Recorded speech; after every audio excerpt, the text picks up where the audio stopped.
Et le titre revient à Katharina Huber et à Ariane Redler. Oh, le coup de massue pour Mikaela Shiffrin.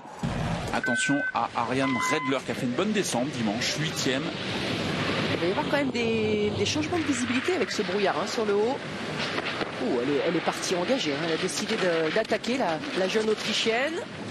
Pas de problème sur ce passage. Ouais, elle est vraiment à l'attaque. Ouais, et j'ai l'impression qu'il y a moins de lumière là. Oui, je trouve aussi. Le brouillard est un peu plus accroché. Ouais, elle est à l'attaque et pourtant elle est 800e derrière. Et un peu plus de jour blanc quand même sur cette partie. Ça va se couvrir, ça va se découvrir. Il faudra partir dans un bon spot. Pour l'instant, il n'y a pas de grosse faute. Et elle est devant. On a vu qu'il y a certaines portions où Ortlieb avait récupéré du temps, en avait perdu. Ouais, ils sont beaux ces passages, vraiment. On est en l'air, on commence à poser sur le pied. Là, ça va vite, là. La Redler, le pied droit était magnifique sur la taille. Elle a un équilibre, centre de gravité sur les deux pieds au centre. Vraiment, elle n'est pas trop loin de son pied extérieur. Donc, quand elle est dessus, sa taille, ça va jouer. Regardez la différence avec Ortlieb. Là, elle est dans la taille, vraiment, la taille de la courbe. Il y a moins d'hésitation, c'est beaucoup plus sur la carte du ski, effectivement, et ça va beaucoup plus vite pour Ariane Redler. On a vu qu'Ortlieb avait récupéré du temps sur le bas. Ouais, c'est une grosse manche pour Redler. On l'a dit, 8e. Avec la plus grosse vitesse aussi.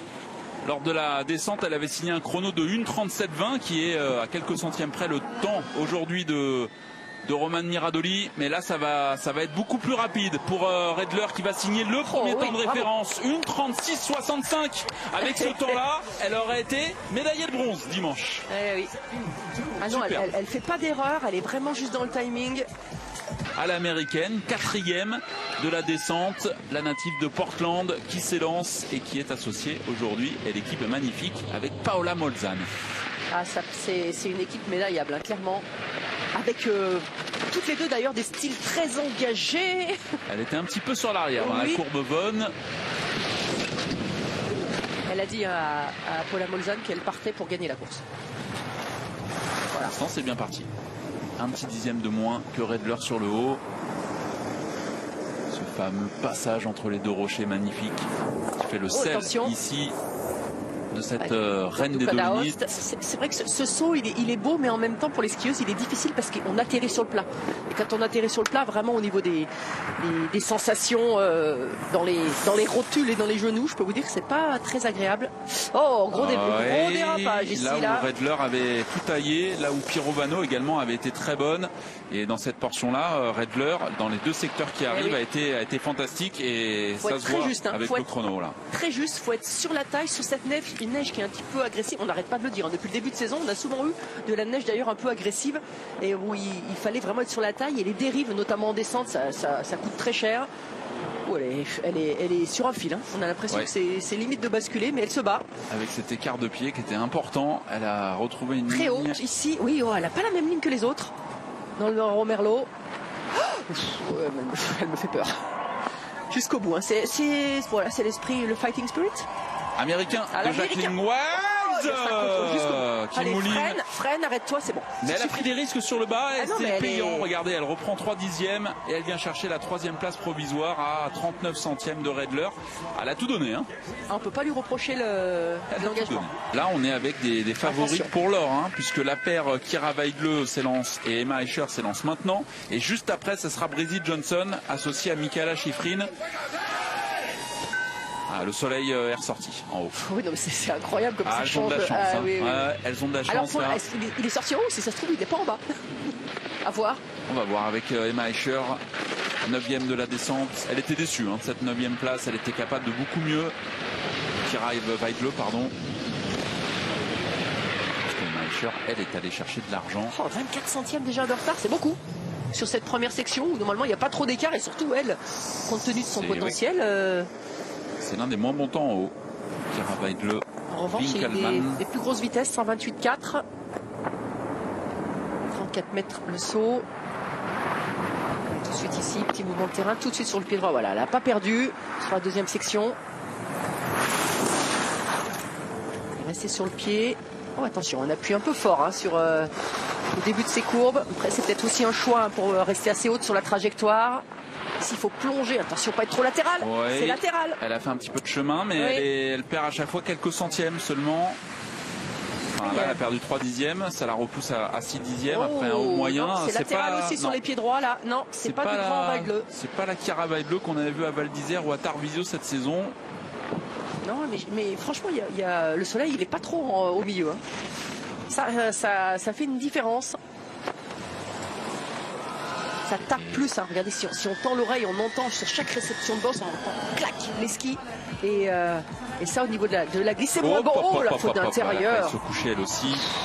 Comme Kasia Vikofli à l'arrivée, elle est 5e. Heureusement, elle finit très très bien, mais elle vient signer un chrono comme Lee, championne du monde du combiné et championne olympique et championne du monde de descente.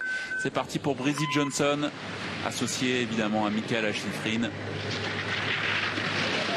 Avec ce soleil sur le haut et ensuite effectivement à partir du 3e intermédiaire c'est bien plus couvert. Elle a décidé d'être un peu à l'intérieur hein, sur cette courbe. Elle a décidé d'être vonesque. Ah oui. Cette courbe. Ouais. Tout en recharge de vitesse là. Voilà, 1 centième, c'est normal. Elle est. Oui, mais elle a. Parce qu'elle n'avait pas tout à fait terminé la courbe, donc ça l'a éjecté un petit peu loin. 128, on a vu passer à 128,4, 129 je crois. Ouais, très bien sur les sauts. 45 mètres. Oui. C'est un des plus longs sauts. C'est le plus long. Et voilà, elle passe devant. Il y a toujours une belle lumière. C'était pas le cas tout à l'heure. Elle est smooth. Attention, un petit peu tard ici. Elle a traîné avant de venir vraiment travailler sa courbe sur le pied. C'est un petit peu tard sur les trajectoires. Et ça fait 3 dixièmes, comme beaucoup à cet endroit-là pour Brizzy Johnson, qui n'est pas en train de jouer dans la même courbe que Redler. Alors on voit que sur le dernier secteur, on peut reprendre du temps. Chercher, quand même. Mais il faut rester dans ces temps-là au dernier inter. Hein. Et j'ai l'impression que c'est quand même moins précis que Redler. Oui, c'est un petit peu moins engagé. Je pense qu'il y a vraiment moins de visibilité hein, sur cette partie-là. Elle peut aller la chercher. Hein. Ouais, c'est bien.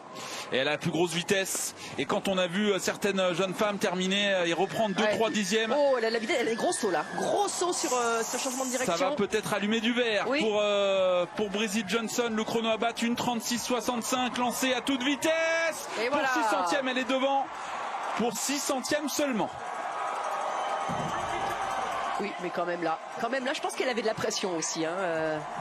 Bon, les Américaines, elles aiment ça, la pression. Et en slalom, 2 podiums à Courchevel et à Lévis. C'est parti pour Emma Eicher. Parti les 2 premières portes, là où la pente est la plus importante était limite, mais ça passe. Les pieds passent hyper près, vraiment. Elle a une précision incroyable. Sur le bas de la première partie, elle a été vraiment excellente. Elle a un calme. Elle essaye vraiment d'appuyer tôt, de faire dérouler son ski. Alors est-ce que ça va suffire sur le bas? Alors je pense que les 1 seconde, ça va suffire. 5 dixièmes déjà là. Avec le drone, elle ne renvoie pas tout à fait de la même manière. En slalom, je ne suis pas hyper fan du drone, mais pourquoi pas. Une belle avance. La paire Weidle-Eicher était à 7 dixièmes du meilleur temps. Et les 7 dixièmes, elles les ont toujours. Oui. Ça devrait suffire largement pour Emma Eicher et s'installer aux commandes de cette épreuve du combiné dames. Elle gagne la manche de slalom. Avec, le meilleur temps. Voilà, elle savait, hein, Wendy Holdener, qu'elle n'allait pas rester longtemps. C'est une. Tu croyais qu'elle repasse l'arrivée dans l'autre sens? Et disqualifiée. Elle n'a pas le droit. Ah, elle n'a pas le droit, c'est sûr. En tout cas, ça c'est une manche pour aller chercher une médaille. Très clairement, on l'a dit, il y avait 74 centièmes d'écart entre cette paire allemande et le duo Johnson-Schifrin. Avec cette manche-là, Paola Molzan. No problem at all, Paula. The top is not steep, but you just have to send it. Literally attack the whole way. The delay. L'eau n'est pas forcément si pentue que ça. Soit rapide. C'est parti pour Paula Molzan. C'est une bonne consigne d'être rapide. C'est parti pour l'américaine. Oui, mais c'est des messages positifs, décidés avec des consignes claires. Elle est bien partie en tout cas. Mieux partie sur le haut. Oh, il y a de l'enchaînement. Il y a de la vitesse. Ouais, elle a repris 7 centièmes en haut à Emma Eicher. Il faudra au moins ça si elle veut rivaliser avec l'Allemande. Hein. Oui, mais là, elle peut lui reprendre du temps, vraiment. Parce qu'Emma Eicher, ça n'a pas été la plus rapide sur cette section.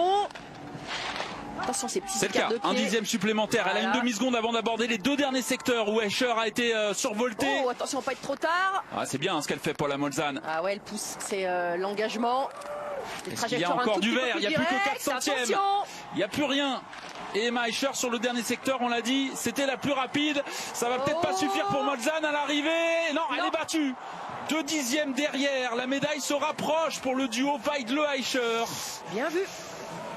Molzan n'a pas tenu. Ariane Redler qui espère que sa compatriote va pouvoir tenir le coup. Oui, mais là on a deux filles qui se sont élancées qui n'ont pas la même expérience de cette position. Hein. Donc on va voir comment elle le gère elle aussi. Elle était 6e à Salbar, Huber. Sur ce team event, ce team combine, c'est parti. Les skis. Les skis qui bougent beaucoup, hein, les spatules. Et on voit qu'il n'y a pas beaucoup de marge hein, entre Aischer et Molzan. Il n'y a que 2 dixièmes et elle a déjà perdu 4 dixièmes en haut. Il faut essayer d'en conserver au moins 2 pour aller chercher une médaille aujourd'hui. Allez, c'est gentil. Il faut aller chercher plus loin. Oui, mais là c'est normal, les 900e voilà. C'est le minimum. Ouais, mais là c'est plus si posé. C'est sur le même rythme. Allez. Non, c'est propre. Pour l'instant, c'est propre. C'est bien ce qu'elle fait, Katharina Huber. C'est très bien. 3 dixièmes. Allez, faut continuer. Ça peut aller chercher la tête, hein, largement. Ça peut faire. La paire Huber, Redler, qui en termine de ce slalom du combiné. Elle est devant. Oui, bravo, pour 500e. Extraordinaire. Et ça va jouer l'or pour Redler et Huber. Après la magnifique descente ce matin d'Ariane Redler, Katharina Huber a tenu le coup, a tenu le choc. Superbe. Ah, superbe. Allez, Mikaela Shiffrin, 108 victoires en Coupe du Monde, 71 en slalom, 4 titres mondiaux consécutifs dans cette spécialité. C'est elle qui referme le portillon. Elle ne s'élance qu'avec 6 centièmes d'avance sur Huber, mais sur le niveau, sur le papier, elle est largement au-dessus de l'Autrichienne. Il faut confirmer sur 40 secondes. Début hésitant pour l'Américaine. Et les pieds qui sont partis un petit peu loin devant. Attention. On n'a pas l'habitude de le voir comme ça. Elle est derrière. Eh oui. Allez, elle est capable de faire son retard. Elle est capable de passer la seconde pour allumer du verre au deuxième intermédiaire. Oh non, pas le drone ici là. Faites-nous voir la caméra. Et elle est toujours derrière, 13 centièmes. La figure s'est passée. Ouais, elle est capable d'en rajouter. C'est pas encore perdu pour Shiffrin.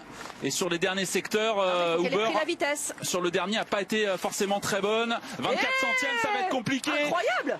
Elle n'est pas assurée du tout, cette médaille d'or pour la paire Bridget Johnson, Mikaela Shiffrin. À l'arrivée, elle est battue, elle n'est même pas sur le podium. Incroyable. 4e place pour la paire Shiffrin-Johnson. Et le titre revient à Katharina Huber et à Ariane Redler. Oh, le coup de massue pour Mikaela Shiffrin. Incroyable. À Cortina. Ah oui. Ah bah là, non, je pensais pas. Il lui a manqué 6 centièmes pour monter sur la boîte. Il y aura quand même une médaille pour les États-Unis avec Molzan et Wiles. Mais le titre revient à l'Autriche aujourd'hui. Ariane Redler, tout sourire, et Katharina Huber qui se part d'or. La grosse cote, moi je pensais même pas une médaille d'argent, une médaille de bronze, honnêtement. Je pensais qu'elles étaient intouchables pour l'or. Et il n'y aura pas de médaille pour Shiffrin et il n'y aura pas de deuxième médaille pour Johnson. C'est l'Autriche qui était la plus forte aujourd'hui. Et sur l'ensemble des 2 épreuves, vous l'avez dit tout à l'heure assez justement, Flo, Redler a fait sa part du travail ce matin et Huber a tenu le coup. Oui.